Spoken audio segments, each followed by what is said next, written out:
guys, it's Seth and Toad here. This is being my third time trying to make this video. We'll see how it goes. Last week I was really nervous to make my video and I watched it and it wasn't as bad as I thought. I think it's just a matter of talking to a camera and getting used to it. Still a little bit hard on me, hence the whole third video. It's been kind of a tough week.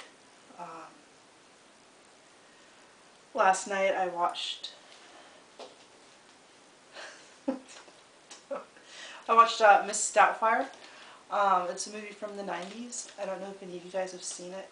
It has Sally Fields and Robin Williams. And I'd always remembered this movie as a funny movie and figured that I would like it. And brought up a lot of issues. So Robin Williams plays a guy named, I think, Daniel, and his wife leaves him, divorces him, and he's not allowed to see his kids only like once a week on Saturday. So he's like, I have to see my kids. So he's I don't know what they call it, the person that imitates voices like on cartoons and stuff. So he's really good at imitating other people's voices and imitating other people, period. So he goes to his brother who's gay and asks he's a gay artist, like he paints people's faces and puts them in costumes and stuff like that.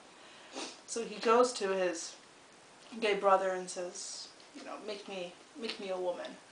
So his gay brother's like, oh good, come on in. So he goes in and he makes him an old woman, dressed up as an old woman, and plays the part good as an old woman. And he takes on a nanny position with his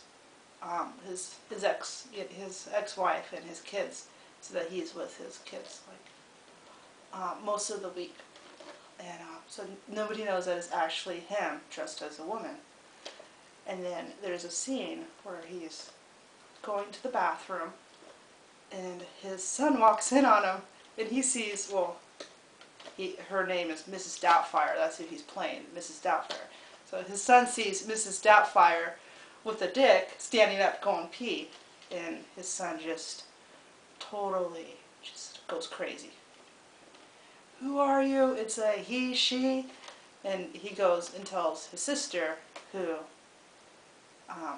wants to go call the cops, and his son gets some type of weapon, I don't remember, like a bat or a hockey stick or something like that, and he's just ready to just beat up Mrs. Doubtfire, because it turns out Mrs. Doubtfire has a dick.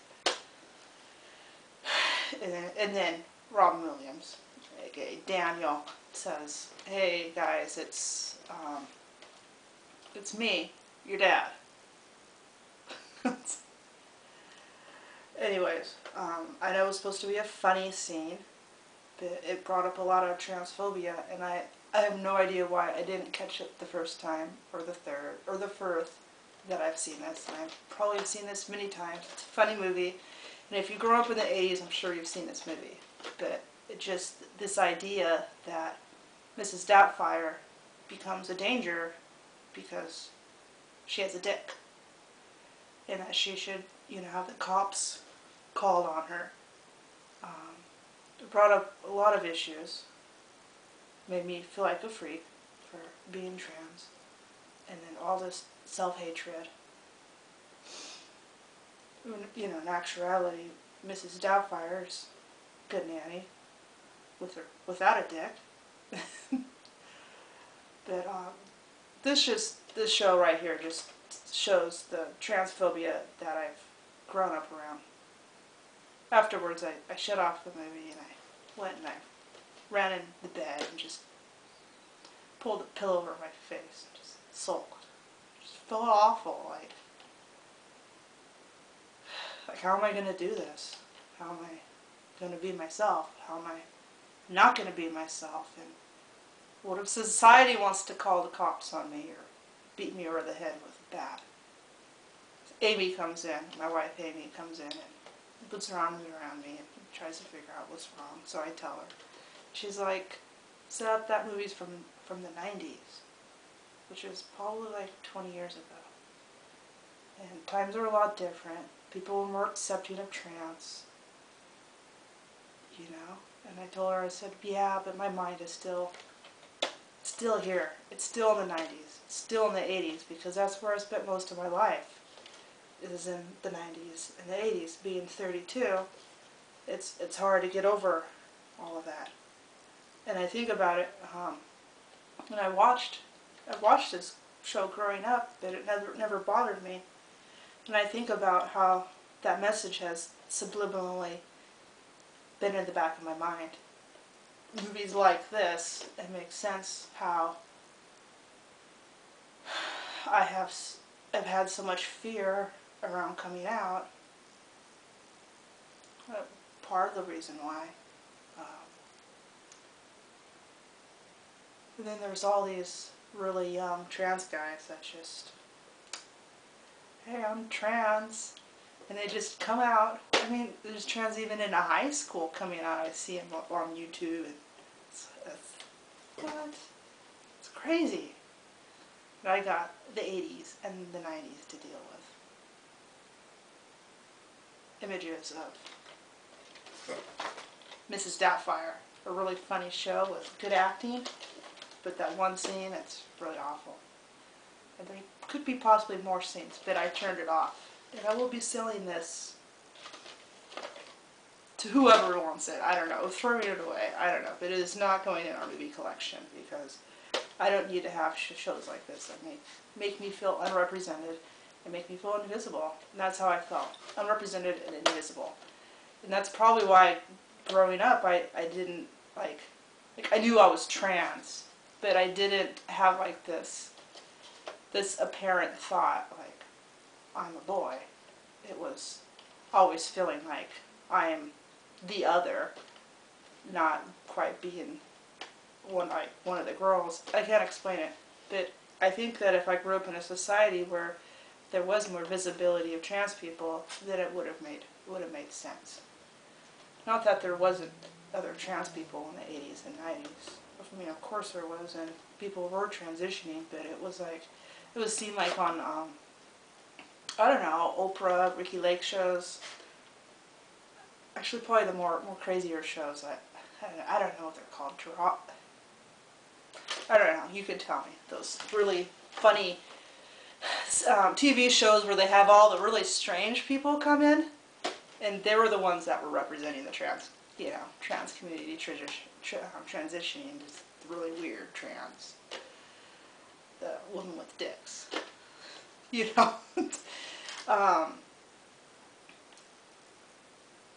So that was my exposure, and there just was this deep fear that if I came out as trans, then my life would end, just completely end. So I've been, are you bored? Huh? So it'd be this fear that if I came out, my life would come to an end. So I've been pushing down these thoughts for the last, I don't know, this will be 28 years, because I was aware of my gender probably by the age of 5.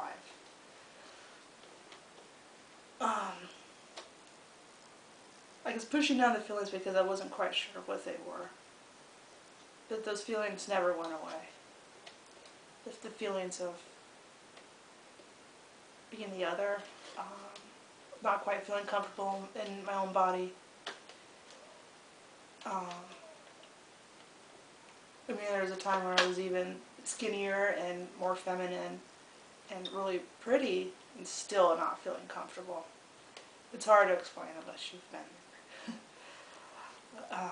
But lately it's coming up and it's coming up, and I can't deny it anymore. But when I watched that movie last night and I came in sulked in the bed, I want to just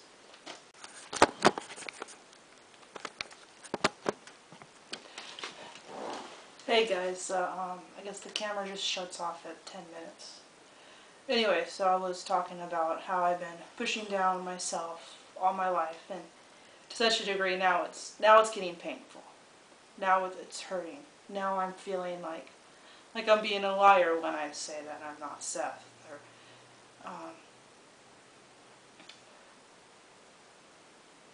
it's starting to become painful, like an issue. Last night when I was sleeping, I heard my cat. She comes by the window and she scratches, trying to get in, which I usually ignore. I wear earplugs when I sleep because I work nights, so usually when I sleep during the day, I like to drown out all the sounds, totally drown everything out. So when I sleep at night on my days off, I drown out all the noise. She's over there, scratching, and I can't hear her because I'm drowning her out. And then I wake up in the middle of the night with my earplug in my hand, subconsciously, like I had pulled it out, and it was in my hand, and I could hear her scratching, meowing. She's outside, and I can no longer ignore her. So I go and I let her in, and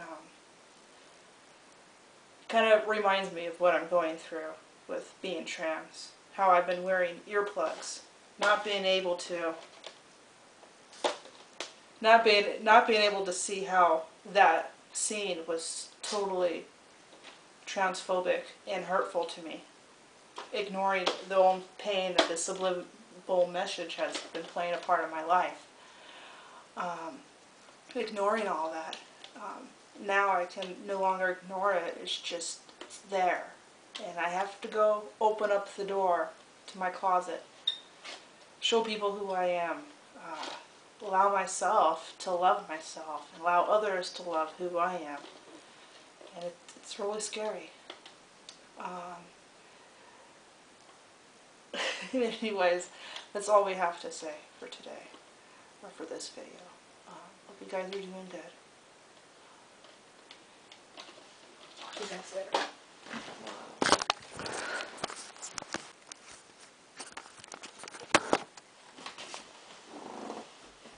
I bet this is probably a good eye level, huh?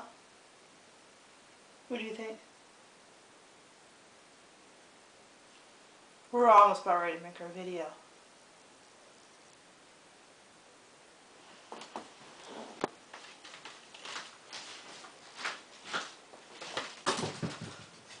Go back in your spot. Oh, get up here, come on. In your spot. Stay.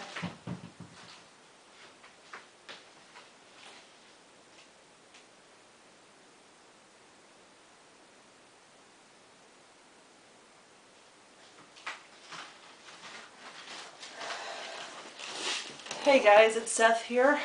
This is my second video. Last week I was really much Mrs. Doubtfire. Oh, poor thing. I don't think this one's gonna...